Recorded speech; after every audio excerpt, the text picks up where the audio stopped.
Hello, everyone. Welcome to the second episode of Make It Make Sense. Today, we're going to cover some more economical topics, such as the corporate income tax, Bermuda's debt, and why the government seems to take certain actions that may seem like things that a private business would do. So let's get started with the first question of the day.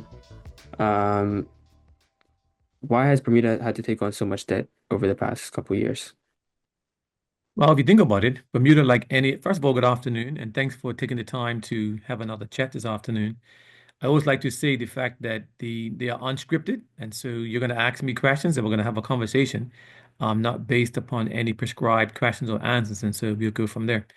In terms of the debt, Bermuda, like any other country, any other nation, actually does have debt because the government sometimes needs to do certain things that are over and beyond its current fiscal cycle. And so in Bermuda, I like to use the idea that we have a debt, not a debt, we have an annual expenditure requirement of about $1 billion, which is a B. Sometimes a little bit more, a little bit less, but that's my reference point. And so if we get into a year whereby there needs to be additional expenditure over and above that amount, or if for some reason the revenues fall short, then the government has to borrow money, just like any other entity. One example, one clear example for all of us to remember right now is that Bermuda did not have to borrow any money, but during the time of COVID, they had significant expenditures. Thankfully, though, we had funds aside that we were able to use.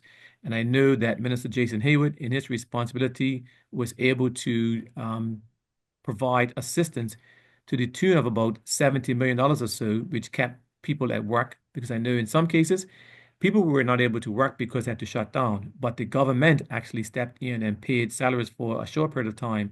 And that was one of those examples whereby the expenditure would have been quite higher. But in the Bermudian context, we have had things in the past several years, such as we had to improve our infrastructure. One of the big things was in the cruise ships, the size of cruise ships, they increased tremendously. That was during Dr. Braun's term. And if we did not do something quick and drastic, it would have meant that we had no cruise ships. And so what they did was they built the terminal up in Dockyard, and that cost several million dollars. And that was one of those times whereby we had to borrow money to do the building. Similarly, we built a new court building, for example, in Hamilton, the Dame Lewis Brown Evans building, we call it, on Court Street. That was another capital expenditure.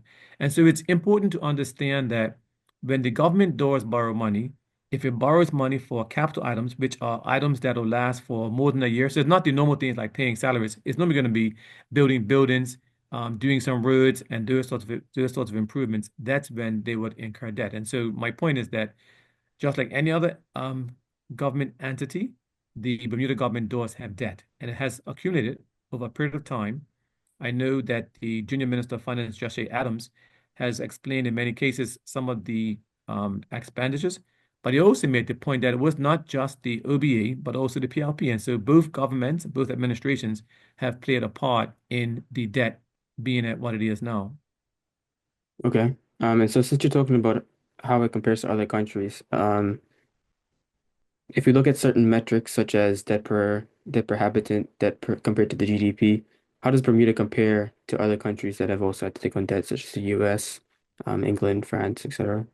Gotcha. In some cases, our ratio is higher, in other cases is lower. And what we try to look at sometimes is the debt relative to our tax base.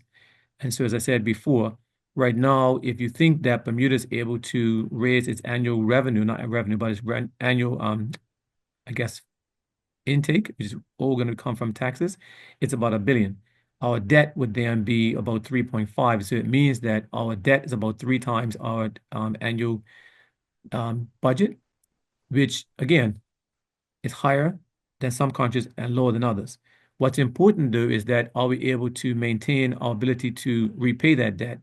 And the Minister of Finance, the Honorable David Burt, in his capacity as Minister of Finance, has always said that it's been a key focus. And when it comes to the rating agencies, what they do is look to see, are you meeting your revenue targets and revenue and expenditure? And that's one of the key things we've done. We've been able to, we, Bermuda, have been able to consistently maintain our projections for the ratings agencies. And that's why we've been able to be rated fairly stable. And what's important, by the way, which you may get to this question, is what about the repayment? And we are now in the time to start repayment. What was interesting is when our last amount became due, which I think was 50 million, we actually repaid that. And people said, okay, fine, it's a small amount and what have you, but it was a big amount in terms of it puts us on a road to reducing our debt. And obviously, to the extent that we reduce our debt, it means that we reduce our interest payments, which means there's more money to do other things. And you know from your background that the debt right now is not the normal debt like you would get on a personal basis, whereby you pay monthly amounts, which is spread between principal and interest.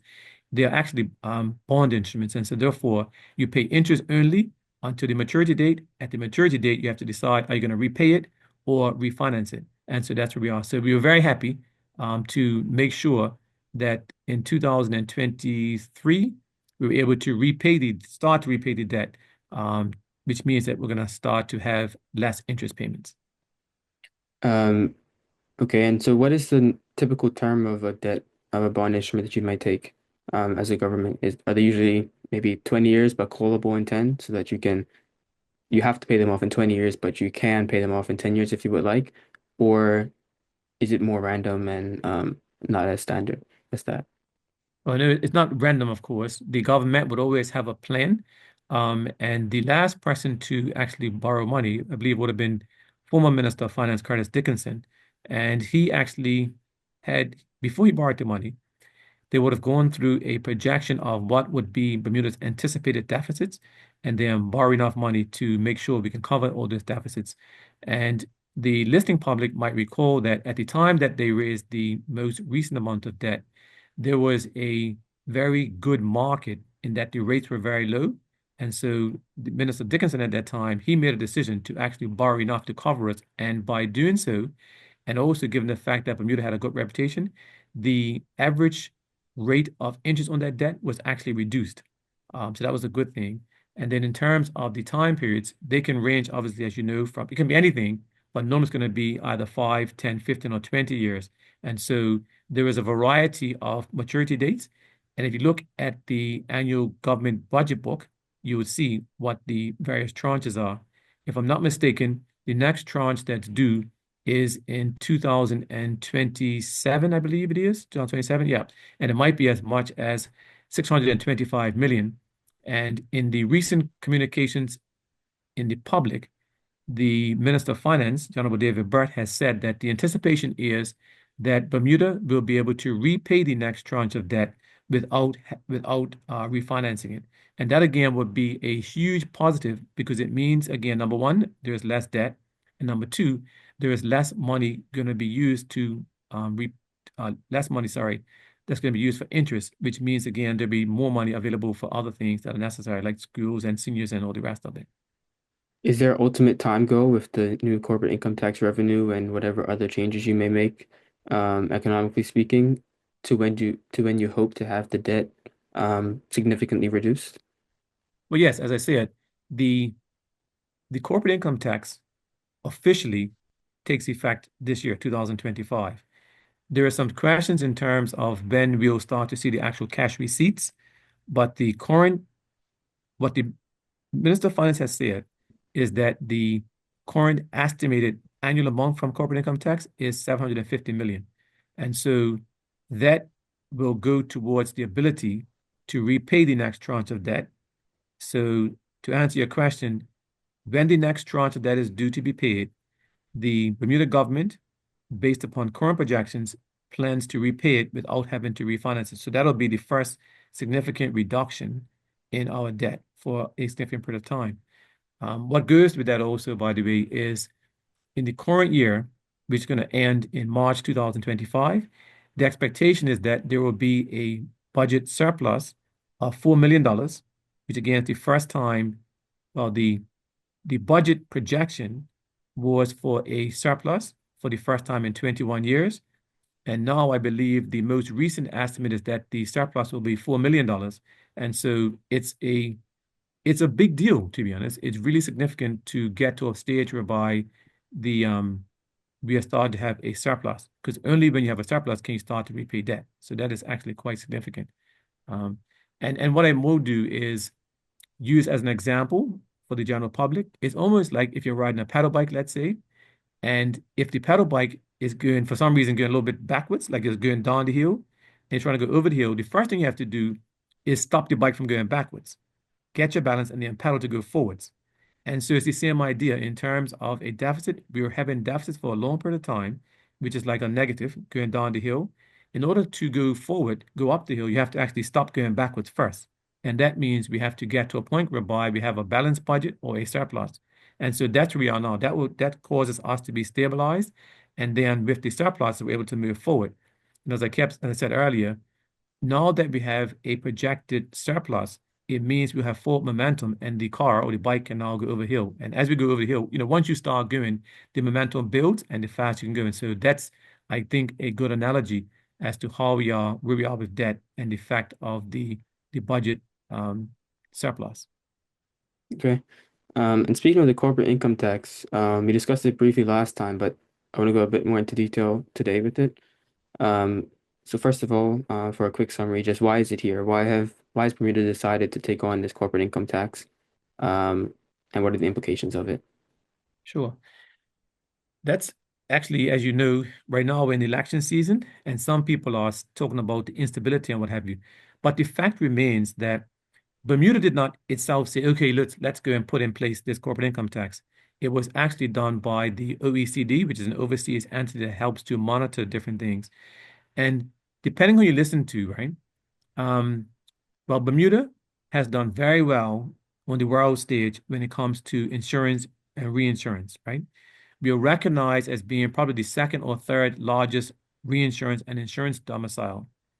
And some of the larger companies believe that we're doing too well, we're doing too good, in that we are very small, we are offshore, and that we're making too much money. And so the goal is for the corporate income tax is to ensure that some of the larger countries are able to get those entities to pay money back to themselves. So they said, you know what, let's do this thing. First of all, let's put in place a worldwide corporate income tax. And that's been set at 15%.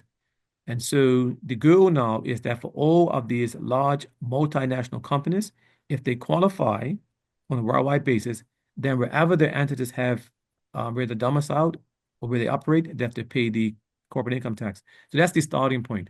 It's not Bermuda did not decide to do it. It was the OECD that decided that. And then once that was decided, government Bermuda had to, participate. And then what I think is very important is that even at that point, the government did not decide how to do it. What the government did is say, okay, fine, this has to happen. In Bermuda, of course, we have many, many companies that are going to be impacted. So there's lawyers, there are accountants, there are the companies themselves, the Bermuda Monetary Authority, plus government. And so there was a huge team effort that went into looking at the regulations, figuring out how Bermuda would adjust to it, and then put it into place. And so it is definitely not correct that the government implemented this. The government is responsible ultimately, but not surely, but in this instance, there has been significant consultation and many Bermuda and overseas professionals helped to put in place where we are. And so now the law is in fact, and I think if we listen to a lot of the public commentary, even those that are in international business would say that Bermuda has done a very good job because there is a lot of liaison between the government and the various stakeholders. And that's actually one of the hallmarks also for Bermuda because it's recognized that when there's a need for regulation, that the BMA, Bermuda Monetary Authority, have primary responsibility, plus industry and government work very well together. And so that's where we are. Okay. And so what sort of mechanisms are in place to help Bermuda remain an attractive destination for international businesses? I know about the tax credits and stuff, but how does that work? Sure. In terms of the attractiveness, I think a lot of people misunderstand why companies are here in the first instance, right? Sometimes we say that Bermuda in the Hamilton area actually has what they refer to rather as a magic mile. And what they mean by that is when it comes to insurance and reinsurance, whatever you need insurance-wise, you can get it because there will be enough insurance professionals, enough insurance companies, and enough insurance products to ensure that they are able to deliver. And in the instance whereby, let's say it's something quite new, say cybersecurity, cyber risk, when it first came about, okay, fine, we all have to deal with that. And so you get you get the best brains around the table almost, or have lunch, or you're very, very close in close proximity. And that's when you can have that interchange. Other thing that happens for Bermuda, which is different than the US especially, is that there is one set of regulations through the BMA. If you set up a company in the US, right, you then have to have regulations that meet federal and state laws. And if you're going to be multi-state, you're going to have to manage through all 50 states, for example. And that takes a lot of time to get set up. In Bermuda, it's one set of regulations. And so that's another very important one. Also, in terms of the government, we are known to be politically stable. That's for sure. So it's not as if, the government goes up and down. No, no, there may be a change in government from one party to the other, but the government is actually stable. And also, people recognize that Bermuda does adhere to a proper set of law. And so contracts are going to be properly honored.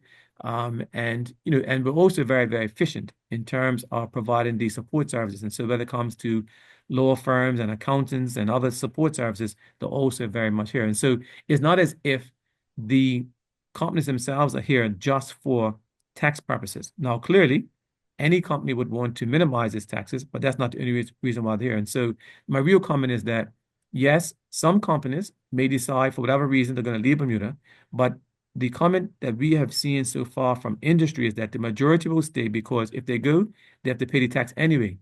The beauty of it, though, is that we now need to adjust ourselves in terms of some of the other things, such as education system, the general attractiveness of Bermuda, the availability of hotels, transportation, and those kind of things, because the companies have to be able to work, have to be able to operate. And so that is some of the other reasons why they are here. And also, we have to strengthen those areas to ensure that what the other companies need are going to be here. And what I also say is that goes back to education. We have to make sure that there are enough Bermudians now to feed the needs of the insurance and reinsurance sector. And that comes a whole different conversation in terms of what are we doing? People like yourselves, relatively young, what are you doing about a career? Do you understand it? More exposure and those sorts of things. And so all of those is a long answer, but those are all the things we have to do to ensure that Bermuda remains as an attractive destination for these international companies to operate. Um, with Trump's recent installment in the U.S. office, I can't hear you. with Trump's recent installment in the U.S. office, he's So, started to step back from international organizations such as the OECD and such. Do you think that now, with the U.S. potentially having less involvement in this, there may be some changes in how that international income tax might work? yes, there's always been a bit of a question in terms of the whether or not the U.S. will support or adjust or fall into line with the corporate income tax requirements. And so, no, I mean, I think the real comment is that with President Trump in office, there's probably going to be less of a requirement for them to submit. But guess what? People have to realize that the U.S. is not, the entire world. There's a huge um, business sector, a significant sector, obviously outside of the US. And so, yes, I believe they'll still carry on. It may mean that there's going to be some adjustment in terms of how it's applied, and maybe there might be some US companies that opt out of it, but that still leaves all the others. And so, yes, there are enough companies in Bermuda now, and they've had the conversation, and we know because the premier has said so that there may need to be some tweaks to the corporate income tax, but will it still go on? The answer is yes. That's the expectation. And as I said before, well, the premier said himself rather, that he is using a conservative estimate as to what the amount is likely to be, the 750 million, but the full number is a lot bigger than that. And so my answer is that yes, the President Trump becoming the US president will have will cause there to be some tweaks in terms of corporate income tax. But can he stop it? The answer is no. I don't think the answer is, and again, not my opinion, but based upon other comments, they will still carry on because they have to be able to operate in the rest of the world. And by example, just imagine if the world is saying that you have to do these things and a US company says no, it just means that the US company is going to potentially reduce its opportunity for business by not adhering to some of the exterior requirements throughout the world's business markets. Just a quick side note. Do you know what the US's current income tax is? I believe it was 21%, but I'm not sure if they're planning on changing it or since it's new. installment in the office? Well, again, given President Trump being in office, he has made so many changes. I'm not sure exactly what impact he is going to do in this arena. But as you know, he has made some rapid and substantial changes to the U.S. economy, and others are responding to that. And so at the moment, there's a variety of requirements for tax, but I don't have the expert knowledge to make a comment in terms of what it is now. Okay. And moving on to the last subject for today. Sometimes the government takes on certain projects that seem like it's acting like a private entity, kind of. Like, for example, like Morgan's Point, the Bermuda Resort. And then there are also some more, I'm going to use the word valid, occasions, such as with the hospital and with the airport, for example, because those are more on a national scale than those other projects, such as Bermuda and Morgan's Point. Why does the government choose to invest in these things when there are potentially other areas where they should be looking into? Okay. That speaks to a lot of different issues, I suppose. One of is that the government is, in my words, I guess, it's responsible for doing a couple of things. One is if there is a activity that is confidential, for example, police operations or national security, those type of things. Sometimes there are activities that are not profitable, i.e., public transportation, and other times it's the provision of a safety network. And so when those things are involved, the government, in my mind, would have to intervene because just imagine if in fact the bus system is not profitable, no one's going to do it. For the police, for example, the government is not responsible in terms of giving direction, but they do provide funding. Just imagine if there was no funds provided for the police services. So there are some things that the government has to do. Hmm. And then in terms of the Morgan's Point in particular, government almost had no choice because what happened is when the project was undergoing, the government gave a guarantee for some of the debt. And at a point in time, the development was not able to honor their debt. And so government had to step in because government had given at that point, I think it was 150 million or 200 million, $150 million guarantee. And so the government had to step in order to preserve its interest in that development. Yeah. And so that's why that was done. In the instance of So, Indiana, sorry. so like in that instance, why would the government even guarantee in the first place that they would cover the debt when that could just be a completely private endeavor instead? Okay. Well, in that instance, it was not the current government, but what happens sometimes is a project requires additional financing. So let's say financing period. And depending upon where the money is coming from, the lender might require more security. And so in the instance, for example, of the Fairmont Southampton, the same thing applied in that the project itself is going to cost more than $500 million. The owners, GenCom, put up some money and they borrowed other money, but there was still a need for additional security. In that instance, we have a good debate in the House because the former minister, Curtis Dickinson, he had not signed off on it, but indicated he would support a $50 million guarantee for that project.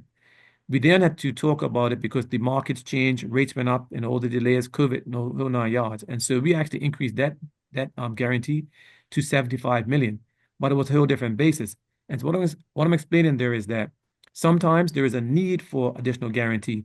It'd be nice if the private investors themselves had all that they needed, but sometimes not. And the government, of course, always provides almost an ironclad guarantee because it's the government. They can always raise money. And so that's a reason why. However, in the instance of the Morgan's Point, what was different is that the developers did not have full financing before they started. And what they were going to do is get started, sell some of the residential units, and then use that money to finish off the financing for the project. And that's really why it did not work. But in the meantime, when it first got started, the prior administration, the one Bermuda Alliance, they're the ones that put in place that guarantee, and that's the reason why.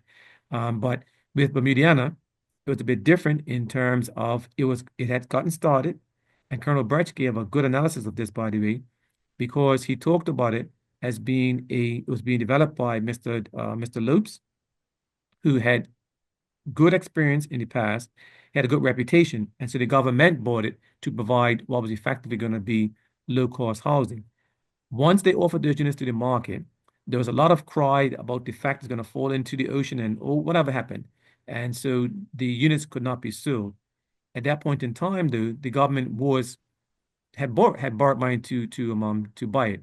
And so the decision was a few different things. One was to make it into a hotel that didn't quite work out. And so they did a lot of different things.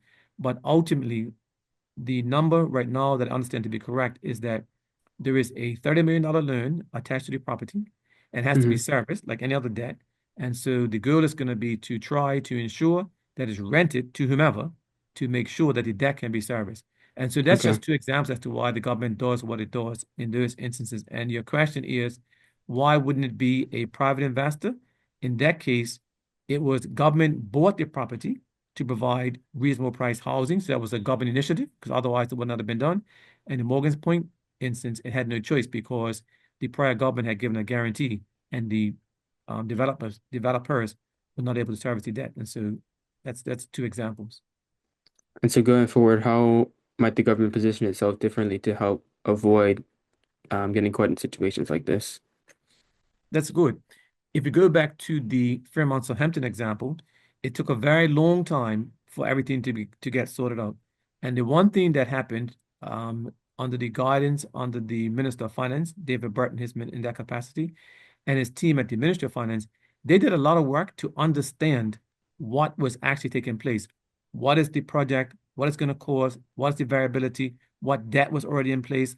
How it's going to be financed? And so what you do is you make sure that just like building a house, is the money all there or not? Or is it a matter of, okay, we're going to start and get more? And so the government does that as an example about how it will go and assist in those instances. Also, under the Hotel Concessions Act, what the government has done is we provide certain concessions to make it a little bit easier, if you will, for the hotels or whatever to operate. And one of those things is when you run any business, you have employees, you have to pay payroll tax, and the employees pay payroll tax also. And so what the government has done in some instances is say, okay, fine, once you get up and running, we will not we will let you forego your payroll tax amount. And there's some other fees. And so government sometimes says rather than give money, what they'll do is allow you to have reduced costs. And that's why they're called concessions for a period of Okay. time. And then there's a lot of argument in terms of should we go 10 years, 15, 20, 25. And we were flexible, or we are flexible now, just like down the Caribbean and otherwise, because if I'm going to build a hotel and I can build one, say, I don't know, in Jamaica or somewhere down the Caribbean, and I get these concessions, why can't I get the same in Bermuda? And if I feel that I'm not getting as good a deal in Bermuda as I'm getting elsewhere, then I'm going to go elsewhere. And of course, it doesn't work because we need to have our beds. And so that's I guess, a roundabout way of answering the question, how do we go forward? It's to be more mindful of the fundamentals of the project before we decide how we're going to get involved. Okay. Well, thank you. Um, thank you for everyone for listening to make it make sense. I hope that you enjoyed the podcast today. Please send in your questions if you have any that you would like for us to discuss in future episodes. And thank you, Dave, for coming and taking the time to talk. Sure. And to those that are tuning in, if you want to send in questions, one quick way would be to send them to A. Richardson at plp.bm. That's the best way because that way they'll all be summarized together and we can make sure we answer them. And if you want to give me a call, you can do so on 538-8683, either via telephone call or via WhatsApp again. But the best way, I think, or the most efficient way would be to send an email to arichardson at plp.bm. And if you want any other information in terms of what else we've been doing, you can go to anthonyrichardson.org and you'll see all the various things we've been doing. And again, to my son Kallan, who is overseas in school at the moment at Queens. I'm sorry, not at Queens, but at St. John's in Queens. I trust he's doing his work as everybody else is getting now to the last semester, the big push to get themselves either to all of the exams or to graduation or whatever they're doing. So again, thank you for joining in. Until next time, let's all make it make sense.